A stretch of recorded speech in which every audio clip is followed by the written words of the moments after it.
we established that madhabs are really important to not just if you want to become a sheikh or an alim, but just really to the everyday person to ensure that what they're doing comes from a valid source, right? And then you spoke a little bit earlier about how we need to find teachers or valid sources for information, even to receive that information, right? Not just go to a book, because you could get confused if you're not well versed in even to how to interpret that information. So how should someone pursue finding a teacher, or like how do you know when you found that teacher, or how do you go about that process?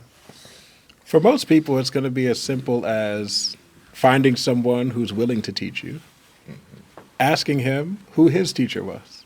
Like, where did you study? Okay, nowadays, big scholars are not very common here in the United States, but there are, alhamdulillah, in most large cities, a number of people who at least went overseas and studied with some of the big sheikhs, right? So the person ought to be able to name someone that you would recognize or could at least find out about as his sheikh. And he can name what school he went to. Very often, just knowing the school is enough, because some of these schools, it's known that the faculty at those schools are legitimate, So for most people, that would be really all that's necessary. But if you want to be extra careful, you can ask about the specific teachers. Okay. So let's say that you come to the masjid, you take your Shahada, I guess you should, at what point do you think someone should start being directed to a teacher, or start looking for that at themselves right away, or should they try to get the basics? Immediately. Yeah, immediately. Meaning when the person says the Shahada, you congratulate him and say, okay, there's stuff you need to learn. Now he doesn't have to dive into the deep end right away, but those basics, like what are the basics of what we believe? Yeah. How do you perform a most simple type of salat? If Ramadan is close, how do you fast? These very basic things, you teach them right away. You don't delay. Right. Because the truth of the matter is, in most cases, when that person said his Shahada, it was salat time. And he has a salat to perform right then before the salat time goes out. Right. So you can't delay it. You got to start teaching them right away. Yeah, start teaching them right away. Yeah. And when you're teaching him, if you are a legitimate teacher, then you acquired your knowledge through one of the madhabs. And you're going to pass on what you were taught. Right. Because it's very important in this deen that we pass on the deen without changing anything. You don't want to add to it. You don't want to take away from it. You don't want to flip, swap things in and out. You need to pass it on just the way it was passed to you. Right. Okay? And that also can be a source of contention. I've had people come to me and ask me to teach them a particular book. They had an interest in this book. Say, hey, can you teach me this book? Yeah. And I say to them, I haven't studied that book. And then they say, yeah, but can you teach it? I'm just like, why would you even ask that? Soon as I've told you I haven't studied that book, what that means is it didn't reach me through a sahih chain. Right. So why would you even ask me to teach it if I don't have a chain for that book? That's actually very interesting that you mentioned that, right? Because I think for a lot of people, they see, the way that we come up in today's society, and even before now, people would say, if you want to learn something, go to the library, pick up a book, study it, right? You go to college, the professor may give you a lecture, but a lot of things you might pick up from a book, right? We are encouraged to read, even though a lot of people don't read in our society. We're encouraged to read. Why is that different when it comes to understanding and learning your religion? The truth is, it's not different, but there's stages. Okay. Would you tell a first grader to go, here, read this book on genetics? It's going to be over his head. Right. He's not going to get it. Right. So for several years, you're going to teach him science from a teacher to the child at a level that he can understand. But if he keeps with it, he will reach a point where he's able to do research on his own and he will understand what he's reading. The same is true in Islam. There's a stage after which you can do research and you can read books and learn from books. But that stage takes years to reach, years of study to reach. Just like in our regular schools here, you learn math for your entire K through 12 education before you go to college. You know? Took 12 years just to get to that level of math, which, let's be honest, is not even a particularly high level. You know? In high school, I mean, some of us don't even reach calculus. Calculus is like 500-year-old math. Yeah. You know? That geometry that we learned in high school, that's like 2,000 years old. That's not cutting edge. Right. You know? But it takes us a number of years to reach a point that humanity was at like many centuries or even millennia ago. Yeah. Same thing with Islam. You need to study from a teacher who can make sure you understand it correctly, who can correct the errors that are in some of the books. Even some of the famous books have errors in them. Interesting. You know? They need to be corrected. In fact, the class I was teaching just earlier, the book had one such error in it, where the author gave a ruling, which was in the Shafi'i school. In his time, this man lived almost 1,000 years ago. In his time, it was an accepted ruling in the madhab, but the scholars of the madhab who came later overturned it because the evidence that it was based on was actually, in this case, it was based off medical evidence, not Sharia evidence. Interesting. It wasn't based on Quran and Sunnah. It was based on medicine. And the Sharia rulings need to be based on Sharia evidence, not medical evidence. So they removed the ruling. They say that ruling, No longer. it carries no weight. There's no weight. It carries no weight. Now, if a person were just reading that book without a teacher, they would have read it and thought that's the strong Shafi'i saying. And in reality, the madhab rejects the saying. Interesting. So would you say, because it's actually kind of ironic that most likely this will be posted to YouTube, right, inshallah, other sources, right, just for people to gain some direction or some information that they can find useful.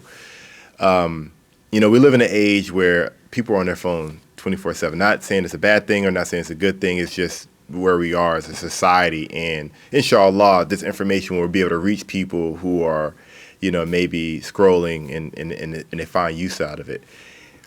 Is there any practical way of going about using our devices? Let's say, you know, there's people who live very far away in very remote parts of the world, right? And may not have someone that they can sit with, or they may have just discovered Islam, you know, come across a YouTube video and they were very, very much inspired. Is there a practical way of going about using these devices that you feel to speak about? I hear you asking, is there a practical way? But what I hear in my ears is there a lazy man's way? This is what I feel like you're actually asking. Yeah. Because I wouldn't say a lazy man's way. I'm just saying that, you know, is there anything, you know, available for people online that want to just learn anything, right? Or should we avoid that at all costs and then find that teacher for everything? The proper Islamic method is to go to a teacher. You find a teacher in your town who can teach you, and you learn from that teacher until you've either learned everything you need to learn or as much as he could teach. Okay. And then you go to a different teacher. If there are no more teachers in your town, what do? You travel. You think people are in remote places today? In a world where we have cell phones and satellites and airplanes and trains and all of this stuff, no one is truly remote anymore. Yeah. Now, back in the time of Imam al-Bukhari, he was born in a remote place. Bukhara is in what's now Uzbekistan. He traveled for knowledge. He didn't say, I'll just do what's easy. Right. He wanted the knowledge, and he traveled to get it. He traveled all around, going to all the major centers of Islamic learning, traveling thousands of miles. Yeah, not with a train, not with an airplane. He walked. Yeah. You know, he may have had an animal with him to carry his belongings, you know, but it was mostly on foot. Perhaps he had enough animals where he could ride one and still have one carrying his stuff. But travel was hard back then. Okay? It was very hard. But they did not say, let me find an excuse not to travel. Yeah. You know? So today, when travel is easy, why are we looking for an excuse to just go to the internet out of convenience, but it's easy for us. I think the reason why people do that is, for one, they're not familiar with the hadith, which you mentioned, and they, some people nowadays, right? They learn you go to school online, right? It's become a habit for learning, right? A good, bad, or indifferent. It's become a habit for learning. So if that person, they want to take that next step, right? They want to say, hey, let me get up. Shaykh Yahya said, don't be lazy, right? And take that step toward finding a teacher. What are some of the characteristics that you think they should look for in that? Should it be a characteristic? How should they go about finding that teacher, would you say? I would say beggars can't be choosers. Okay, so here in the United States, qualified teachers, alhamdulillah, like I said, most large cities have qualified teachers at this point, but it's not like they're a dime a dozen. Okay. So if you found someone in your town who's knowledgeable and trustworthy, learn from him. Right. And don't even worry about things like manners, Not to say that manners aren't important, because they are. Yeah. But it's better to learn from a trustworthy person who's ill-mannered than to learn from an ignorant person who's well-mannered. Right. So let the knowledge be your guide first and foremost. Okay. And then the other thing is, most of us don't really know what good manners are. We grow up in a Kafir society. We're steeped in Kafir traditions, which is part of the reason why we're going to the internet in the first place, because that's how Kafir society works. And that's what we grow up around. That's what we're used to. And part of it is a lot of us are used to Kafir norms of behavior. I've seen people look at a sheikh or a teacher who's following the sunnah to a T and say that person got bad manners because what he did is different than what the Americans consider to be good manners. Interesting. For example, say he corrects somebody. He's ordering what's right and forbidding what's wrong, which is a religious obligation. But the American felt, attacked. Right. And so now he's ready to say, oh, he has bad manners. He's not nice to people. He's not smiling enough, or he's not friendly enough. Or he didn't make me feel welcome enough. He's ill-mannered. Yeah. Well, what he was doing is his religious obligation. Obviously we're not going to try to hurt someone's feelings, but if your feelings get hurt, you need to ask yourself, why are my feelings hurt? Right. Is it ego? Is it arrogance? Is it ignorance?